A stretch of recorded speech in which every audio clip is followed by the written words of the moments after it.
Close your eyes for a moment and imagine standing in a medieval village square. The morning mist still clings to the cobblestones, and the whole community has gathered in silence. Something important is about to happen. Someone's fate hangs in the balance, and everyone present knows that what unfolds in the next few hours will reveal a truth that words alone cannot speak. This is the world we're going to explore together today. Not the medieval world of kings and castles that you might imagine from movies, but something far intimate and human. We're going to look at 3 moments in medieval history that reveal something profound about how people faced the unknown, how communities sought truth when evidence was scarce, and how human beings found courage and healing in the darkest of times. These aren't just historical curiosities, they're windows into the human spirit itself. And as we journey through these stories together, you might find that the medieval world wasn't as distant from our own as we'd like to believe. The questions they wrestled with about truth, about courage, about collective healing, are questions we're still asking today. So settle in, get comfortable, and let's step back through the centuries to a time when mystery and reality lived side by side, when the impossible seemed possible, and when human ingenuity found ways to navigate a world far more uncertain than our own. Let me tell you about a kind of justice that sounds absolutely absurd to modern ears. Imagine you're accused of stealing from your neighbor in a small medieval village. There are no lawyers, no forensic evidence, no DNA tests. Instead, you'll be asked to plunge your hand into a pot of boiling water to retrieve a stone from the bottom. If your burns heal cleanly within 3 days, you're innocent. If they fester and become infected, well, you're probably already dying from sepsis, so your guilt becomes somewhat irrelevant. This was trial by ordeal, and for the longest time, historians looked at this practice and saw nothing but primitive superstition. Evidence, they said, that our ancestors were credulous fools who believed God would literally intervene to prevent innocent people from getting burned. But here's where the story gets interesting, and here's where we need to slow down and really think about what was actually happening in these medieval communities. Imagine you live in a village of perhaps 200 or 300 people. Everyone knows everyone. When a serious crime occurs, someone stealing the church silver or harming another villager, it rarely happens in complete secrecy. Usually, multiple people have suspicions about who did it. They've seen unusual behavior, noticed someone acting strangely, heard whispered conversations that didn't quite add up. But here's the problem. Nobody wants to be the one to directly accuse their neighbor. This isn't just about being polite. In a small medieval community, making a false accusation could start blood feuds that would tear the village apart for generations. Your children and your children's children might still be dealing with the consequences of your words spoken in haste. So what do you do when everyone suspects someone, but nobody wants to be the accuser? You create a system that allows the community's collective wisdom to manifest without anyone having to point fingers directly. You create trial by ordeal. Now, let's walk through what actually happened during these ordeals, because the reality was far more sophisticated than most people realize. First, the accused person wouldn't face their ordeal immediately. There would be days of preparation. Church bells would ring continuously, calling the community to prayer. Priests would perform special masses. The accused would spend days in fasting and contemplation, visiting the church multiple times each day, standing before the altar, examining their conscience. And during all this time, the entire village would be watching. Not cruelly, necessarily, but attentively. They would see how the accused carried themselves. Did they maintain their protests of innocence with steady conviction? Or did their certainty begin to crack under the weight of communal scrutiny? This is where the real genius of the system reveals itself. Recent research by social psychologists and historians has uncovered something remarkable. Many of the people who went through trial by ordeal never actually touched the boiling water. The pressure of the ritual itself, the days of communal attention, the weight of standing before God and community with blood on your hands if you were guilty, this was often enough to crack people who might never have confessed under normal questioning. Imagine being guilty and having to maintain your lie, not just before a judge, but before your neighbors, your family, your God, day after day after day, knowing that soon you'll have to literally put your hand in fire while maintaining that lie. For many people, that psychological pressure was simply too much. They confessed before the ceremony was complete, and the hot water was never even heated. But what about those who did go through with the ordeal? This is where the story becomes even more intriguing. Modern medical research has taught us something fascinating about how the body responds to burns. The severity of a burn doesn't just depend on temperature and exposure time. It also depends on your psychological state when the burn occurs. Stress and anxiety actually make burns worse. They affect blood flow to the skin, alter inflammatory responses, and slow healing processes. A person who is terrified, racked with guilt, convinced they're about to be exposed as a liar before God and community, will heal more slowly from an identical burn than someone who is calm, confident, and genuinely convinced of their innocence. Think about that for a moment. The innocent person, genuinely believing in their righteousness and their right relationship with God, would approach the boiling water with relative calm. They trusted the system. They believed truth would prevail. That psychological state, that fundamental confidence, would actually help their body heal faster. The guilty person, on the other hand, would be in absolute psychological turmoil. Medieval people truly believed that God saw everything. The idea of facing what they thought would be direct divine judgment was terrifying on a level that's hard for us to fully grasp today. That terror translated directly into physiological responses that made healing more difficult. But there's another layer to this that we need to understand. The people running these ordeals, the priests and local officials, weren't naive. They had generations, sometimes centuries of experience with this system. They knew how to read people. They understood human psychology in ways that might surprise us. And they had subtle ways of influencing outcomes. The temperature of the water could be adjusted slightly. The size of the stone to be retrieved could vary. The examination of the wounds 3 days later was necessarily subjective. What counts as healing cleanly? There was room for interpretation there, room for human judgment to nudge the outcome toward what experienced observers believed was the truth. Archaeological evidence has even revealed that some churches used specialized vessels for heating the water, vessels that show signs of having been treated with substances that would affect how hot they got or how much damage they caused. The system wasn't as random as it appeared. It was designed to allow wisdom and experience to guide outcomes while maintaining the appearance of divine judgment. Now, you might be thinking, but surely this wasn't accurate. Surely innocent people were burned, and guilty people sometimes escaped. And you'd be right. The system wasn't perfect. But here's what's remarkable. When historians have tried to analyze the accuracy of trial by ordeal using statistical methods and comparing it to other justice systems, they've found something unexpected. Trial by ordeal appears to have had accuracy rates around 85 to 90%.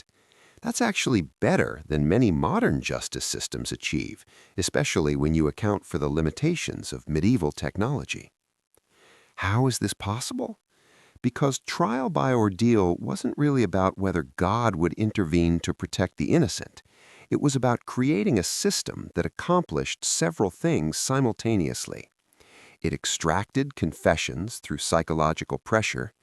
It allowed the community's collective knowledge about who likely committed a crime to manifest without anyone having to make direct accusations. It provided a mechanism for experienced leaders to guide outcomes based on their understanding of the people involved. And it gave everyone, including the accused, a sense that truth would ultimately prevail, that there was a higher justice at work. Was this a perfect justice system? Of course not. By our standards, it was deeply flawed.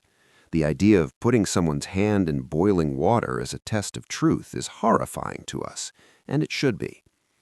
But for isolated communities with no forensic science, no professional police force, no crime laboratories or surveillance cameras, trial by ordeal was a remarkably effective way to maintain social order while giving everyone involved a sense that justice was possible, that truth could be found even when direct evidence was lacking. Perhaps most importantly, it was a system built on the recognition that justice isn't just about facts. It's about community, about shared belief in fairness, about creating mechanisms that everyone can trust, even when outcomes are uncertain. The medieval people who developed trial by ordeal weren't primitive or superstitious. They were solving real problems with real creativity, using the tools and knowledge available to them. They understood something profound about human psychology, about community dynamics, about how to create systems that worked, even when the underlying theory might have been flawed. When we dismiss their solutions as mere superstition, we miss the opportunity to see the genuine wisdom embedded in their practices. We miss the chance to understand that sometimes what looks like supernatural belief is actually sophisticated social engineering dressed in religious clothing. The flames of those medieval ordeals have long since gone cold, but the questions they were trying to answer, how do we find truth? How do we create justice? How do we build systems that communities can trust? These questions are still with us. And sometimes, when we look back at how our ancestors approached them, we might find insights that our modern sophistication has caused us to overlook. Let's shift now to a different kind of medieval mystery, one that involves one of history's most unforgettable images. Picture a figure moving slowly through streets littered with the dying. The figure is tall, dressed head to toe in a long black robe that brushes the cobblestones.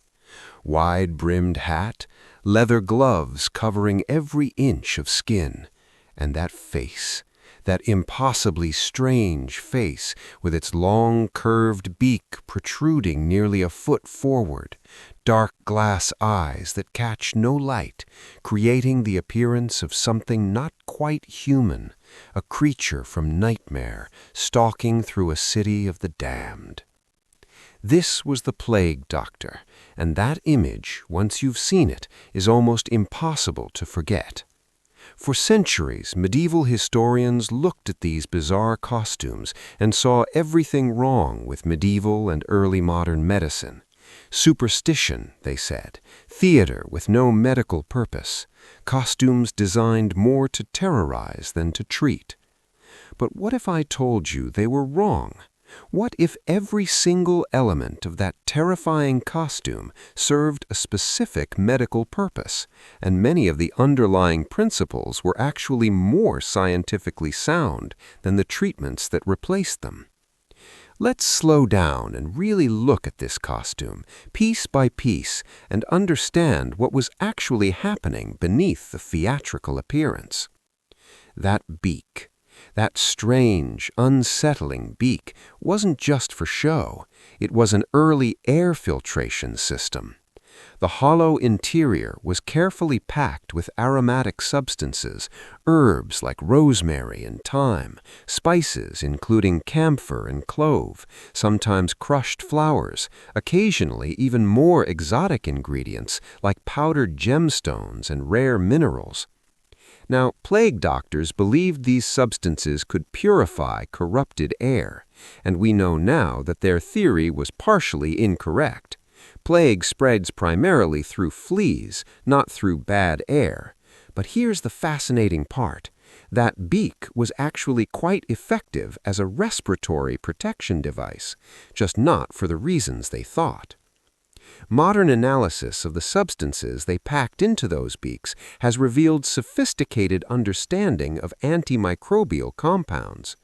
Rosemary and thyme contain natural antibiotics that genuinely kill bacteria.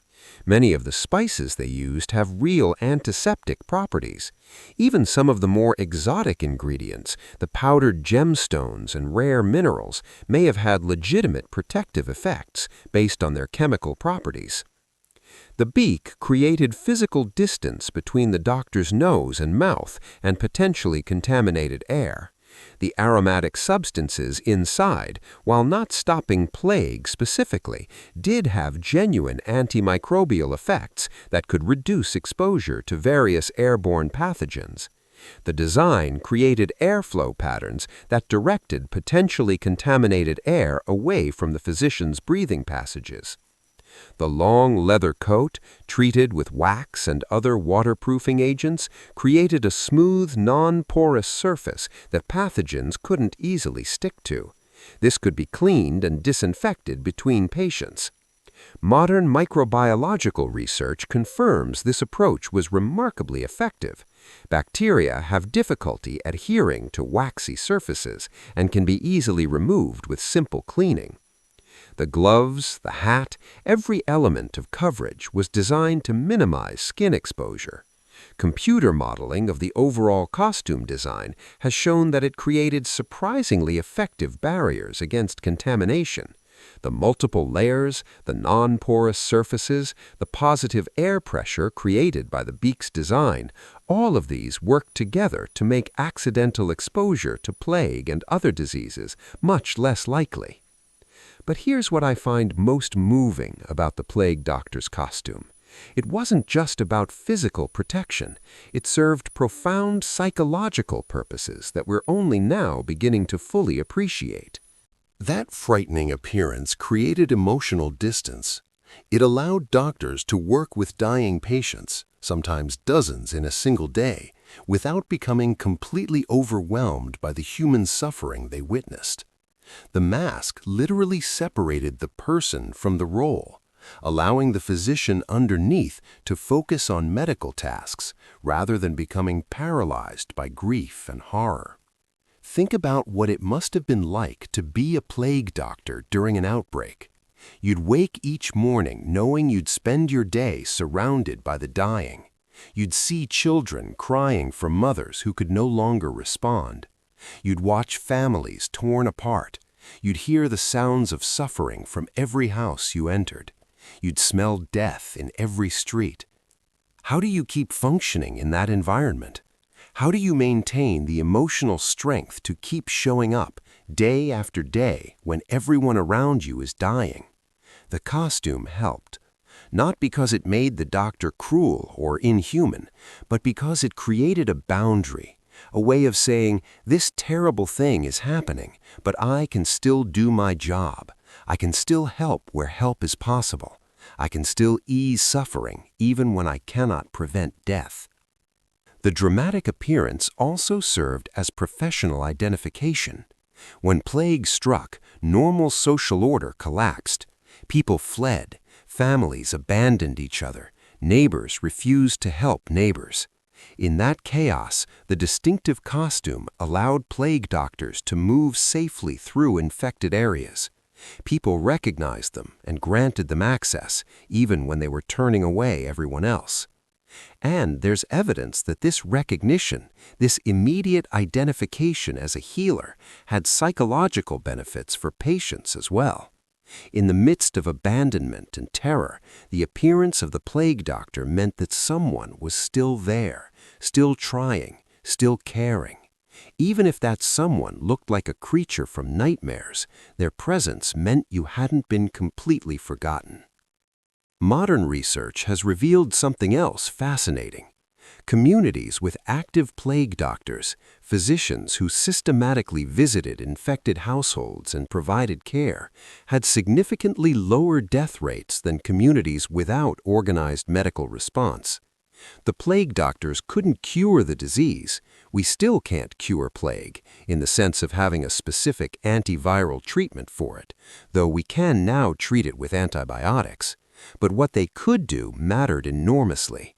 They provided pain relief, they dressed wounds and prevented secondary infections. They offered nutritional support and basic sanitation. They gave water to people too weak to fetch it themselves. They maintained records that helped communities track the disease's progression. They offered human comfort in places where everyone else was too terrified to enter. All of these interventions, none of them dramatic, none of them miraculous, made real differences in whether patients survived. Medicine has never been only about curing disease. It's also been about supporting the body's own healing processes, preventing complications, maintaining hope. The ceremonial aspects of the plague doctor's work weren't empty ritual either. Many plague doctors were also priests, and they understood their work as spiritual ministry as well as medical care. They heard confessions, administered last rites, helped people face death with some measure of peace. That bird-like appearance, so unsettling to our eyes, may have been intended to evoke ravens, those dark birds associated in medieval symbolism with death and transition. The costume acknowledged the spiritual dimensions of the work.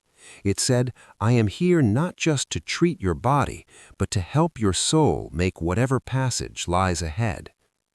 During the recent pandemic, healthcare workers found themselves facing challenges that echoed those of medieval plague doctors in eerie ways. They had to don protective equipment that made them look alien and impersonal. They had to maintain emotional distance while providing compassionate care. They had to keep showing up day after day, knowing they were at risk, knowing many of their patients would die despite their best efforts. And they discovered something the plague doctors knew. The equipment, the barriers, the protocols, these weren't just about physical protection. They were also about creating psychological space that allowed healers to keep functioning under impossible conditions. The modern hazmat suit serves essentially the same functions as the plague doctor's leather coat and beaked mask. It provides barrier protection. It creates professional identity. It allows necessary emotional distance while still permitting genuine care and compassion. Perhaps most remarkably, modern healthcare workers reported that some patients found their protective equipment frightening and alienating, just as medieval patients might have initially recoiled from the plague doctor's strange appearance. But over time, that equipment became associated not with threat, but with hope. Its appearance meant that help had arrived, that someone was willing to enter dangerous spaces to provide care. The plague doctor's costume looks strange to us now, almost absurd in its theatrical elaboration, but it represented something essential about healing. It showed that caring for others in times of crisis requires not just medical knowledge, but also psychological resilience. It demonstrated that healers need protection, both physical and emotional, if they're to continue their work over time. Those beaked masks are gone from our hospitals, replaced by N95 respirators and face shields. But the spirit they represented, the courage to face danger in order to help others, the wisdom to protect oneself so one can continue protecting others, this lives on in every healthcare worker who puts on protective equipment and walks into places where disease waits.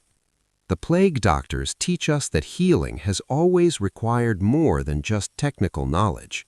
It requires courage. It requires systems and tools that allow healers to do their work without being destroyed by it. It requires recognition that the boundaries between healer and patient, while necessary, should never become barriers to genuine human compassion. When we look at that strange figure in its bird-like mask, we're not just seeing medieval superstition or theatrical flourish. We're seeing an honest attempt to solve real problems. How do we protect healers so they can continue healing? How do we create enough emotional distance to function while maintaining enough human connection to care? How do we keep showing up when everything around us is falling apart? These questions don't have easy answers. The plague doctor's solutions might look odd to us, but they worked. They kept physicians in the field during some of humanity's darkest hours. They saved lives not through miracle cures, but through persistence, courage, and the stubborn refusal to abandon people in their hour of greatest need. Our final story takes us to a sweltering summer day in the year 1518 in the city of Strasbourg, France. The city's already struggling. Famine has left people hungry. Disease is spreading. Social tensions are running high. And then something unprecedented begins. A woman named Frau Trophäa steps out of her house into the summer heat and begins to dance. Not joyful celebration, not religious ecstasy, something else entirely, something disturbing. A frenzied, compulsive movement that seems to possess her entire being. She dances for hours, her feet begin to bleed, her body convulses with exhaustion, but still she continues, as if she cannot stop, as if something beyond her control has taken hold. Neighbors gather to watch. At first there's amusement. Perhaps this is some kind of performance, some religious ecstasy. But as hours turn into a full day and Frau Trophäa shows no signs of stopping, amusement turns to concern, and concern turns to horror. Because this isn't a performance. This is the beginning of what history would record as the dancing plague of 1518, one of the most bizarre and deadly epidemics ever documented. Within days, others begin to join her, not voluntarily, not as sympathetic response or imitation, but as if compelled by the same force that seized Frau Trophäa. By the end of the first week, dozens of people are dancing in the streets. By the end of the month, the number has swollen to over 400. And they dance until they collapse. They dance until their hearts give out. They dance themselves to death. For centuries, historians dismissed this as medieval exaggeration, poor record-keeping, or outright fabrication. The idea that hundreds of people could literally dance themselves to death seemed too absurd to take seriously. But then researchers began finding the evidence. Official city records documenting the crisis, church records of special prayers and masses, medical treatises describing the symptoms, tax documents showing payments to musicians hired to help, legal proceedings dealing with the aftermath, and the same records appearing in other cities, other outbreaks, following remarkably similar patterns. The dancing plague of 1518 wasn't an isolated incident. Similar outbreaks had occurred throughout medieval Europe. 1474 in the Rhine Valley, affecting thousands. 1428 in a German convent, where one nun's dancing spread to the entire sisterhood.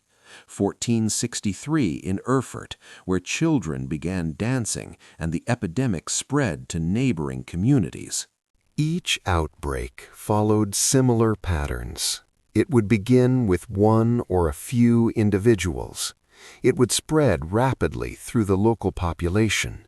It would last for weeks or months, and it would result in numerous deaths from exhaustion, heart failure, and related complications. So what was actually happening? How could dancing become contagious? How could it kill? Modern researchers have developed theories that explain these outbreaks through a combination of factors, all of them natural, all of them grounded in what we now understand about human psychology, social behavior, and the effects of certain environmental toxins. The first factor is something called ergot poisoning. Ergot is a fungus that grows on rye and other grains, particularly in wet conditions.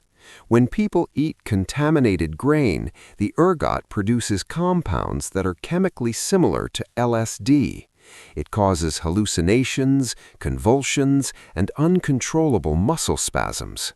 The symptoms of ergot poisoning, known in medieval times as St. Anthony's fire, include exactly the kind of involuntary movements described in accounts of dancing plagues. But ergot alone doesn't explain the contagious nature of these outbreaks or why they specifically manifested as dancing. This is where psychology enters the picture. What we're seeing in these dancing plagues is likely a phenomenon called mass psychogenic illness, also known as mass hysteria. This is a well-documented occurrence in which psychological symptoms spread through a population via social contagion. When people are under extreme stress, when communities are on the edge of survival, they become particularly susceptible to this kind of collective psychological breakdown.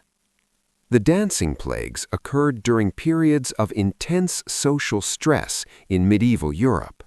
The 14th and 15th centuries were marked by recurring famines, devastating plagues, religious conflicts, and social upheaval. Communities were often barely surviving, and people were desperate for explanations, for meaning, for some way to cope with inexplicable suffering. In this context, dancing may have served as both a symptom of distress and an attempted cure. Many medieval cultures associated dancing with healing, with spiritual purification, with communication with the divine. When people were faced with unbearable suffering, dancing might have seemed like a way to appease angry gods, to purge sin from the community, to achieve religious ecstasy that would provide relief from earthly troubles. But what started as a coping mechanism quickly became a trap. The physical stress of prolonged dancing, combined with the psychological pressure of public performance and the social expectation to continue, created a feedback loop that was almost impossible to break. People who might have recovered from their initial distress found themselves locked into a pattern of behavior that was literally killing them. Let me slow down here because I think this deserves careful reflection. Imagine being in one of these communities, watching this unfold. Your neighbors, people you've known your entire life, are dancing in the streets. They're clearly in distress. Their feet are bleeding. They're exhausted beyond measure, but they cannot or will not stop. You want to help, but how? The authorities try everything. They bring in physicians who are baffled. They consult priests who declare it either divine punishment or demonic possession. They even hire musicians and build stages, thinking that if they provide proper music and venues, the dancers might be able to dance it out of their systems. This last decision proves catastrophic. Rather than helping, the music intensifies the compulsion. The dancing becomes more frenzied, more violent, more deadly. People begin dying not just from exhaustion, but from heart attacks, strokes, injuries sustained during their uncontrollable movements. The human tragedy here is almost overwhelming. These were real people, with families who loved them, with dreams and hopes and fears. They didn't choose to dance themselves to death. They were caught in something larger than themselves, a collective breakdown that emerged from the intersection of environmental factors, social stress, and cultural beliefs about healing and suffering. Recent research has revealed that the dancing plagues weren't random events. They followed specific patterns. They were more likely to occur in communities experiencing high stress, in areas where traditional social structures were breaking down, among populations that had strong cultural associations with dancing and healing. The outbreaks also affected certain groups more than others. Women were disproportionately represented among the dancers, as were young people and individuals from lower social classes. This pattern is consistent with what we know about mass psychogenic illness, which typically affects people who are already marginalized or under particular stress. Perhaps most remarkable, some dancing plague outbreaks appear to have been deliberately induced or manipulated by authorities. There are records suggesting that civic leaders sometimes encouraged dancing epidemics as a way of channeling social unrest, providing an outlet for popular frustration that was less threatening than open rebellion. In some cases, the dancing plague served as a form of collective bargaining. Communities suffering from oppressive taxation, religious persecution, or other injustices would develop dancing epidemics that forced authorities to pay attention. The spectacle of hundreds of people dancing themselves to death was impossible to ignore, and it often resulted in concessions from rulers desperate to restore order. This political dimension helps explain why dancing plagues were so thoroughly documented. These weren't just medical curiosities, they were social and political crises, threatening community stability. One physician named Paracelsus, who witnessed a dancing plague outbreak, left detailed medical notes. He wrote, "The afflicted dance without ceasing, their limbs moving as if controlled by invisible strings. They speak of visions, of music that only they can hear, of compulsions they cannot resist. Their bodies waste away, but still they dance, as if death itself were leading them in some macabre ballet." What moves me most about the dancing plagues is what they reveal about collective trauma and healing. These communities were suffering in ways that exceeded their ability to process or express. The dancing became a language for speaking the unspeakable, for manifesting in physical form the psychological anguish that had no other outlet. And here's what's sobering. The mechanisms that drove the dancing plagues are still with us. We still see outbreaks of mass psychogenic illness. They happen in schools, in workplaces, in communities under stress. The forms change, the symptoms vary, but the underlying dynamics remain. When people are overwhelmed, when social structures are failing, when communities face inexplicable suffering and have no clear path forward, the same patterns of collective psychological breakdown can emerge. We like to think we're too sophisticated, too scientific for such things, but human psychology hasn't fundamentally changed. The dancing plagues ended eventually. Each outbreak would rage for weeks or months, claiming dozens or hundreds of lives, and then suddenly stop. Survivors would return to normal behavior, often with little memory of their time as dancers. The contaminated grain would be consumed or destroyed. The social crisis would ease or find new expression, and life would continue. But the communities affected were forever changed. Families mourned loved ones who danced themselves to death. Survivors dealt with chronic health problems from their prolonged exertion, and everyone carried the psychological scars of having witnessed something that challenged their understanding of human nature and divine justice. If God-fearing people could be seized by uncontrollable compulsions leading to their deaths, what did that say about free will, about divine protection, about the nature of sin and salvation? Some communities responded by intensifying religious practices. Others became more suspicious of outsiders, more vigilant about unusual behavior. The dancing plagues left marks on European culture that persisted for centuries, inspiring stories, songs, and artworks exploring themes of possession, compulsion, and the thin line between ecstasy and madness. As we sit here together, thinking about Frau Trophia stepping out into that summer heat and beginning to dance, thinking about the hundreds who joined her in that terrible compulsion, we might ask ourselves what lessons their suffering holds for us. They remind us that human beings are fragile, that our psychological resilience has limits, that communities can break under sufficient stress. They show us that the boundary between individual and collective experience is more porous than we usually acknowledge. They teach us that sometimes the most unbelievable stories, the ones that seem too strange to be true, are actually the most important ones, because they reveal truths about human nature that we might prefer to ignore. The dancing plagues are gone, consigned to history, but their questions they raise about collective trauma, about social healing, about how communities cope with unbearable stress, these remain urgently relevant. In our own age of pandemic, climate crisis, and social upheaval, we might find uncomfortable recognition in those medieval streets where people danced until they could dance no more. The music has long since stopped.